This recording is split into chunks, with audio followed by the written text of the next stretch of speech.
His name is Tariq Wardle. His mom went to the graveyard to visit her grandmother's grave.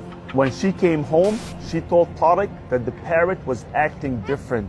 He instantly remembered the hadith of the Prophet ﷺ when he said, when the kuffar are put in their graves, everything can hear their screams and their shouts except al-thaqalain, al-ins wal-jinn. So he took the parrot back to the graveyard and he recorded. Watch what happened. See now, subhanAllah, the parrot before he was happy. Now look. Her behavior just changed. Now she's nuts. Allahu Akbar. See what he's saying? The behavior of the parrot changed. She's not happy anymore. I'm getting creeped out right now. SubhanAllah. You know how parrots, they mimic the voice that they hear?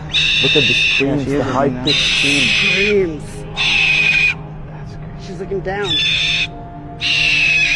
Allahu Akbar. Allah. Oh my God. Allahu Akbar, what are you seeing? Allahu Akbar. Oh, she's getting scared. Over here. She's tripping.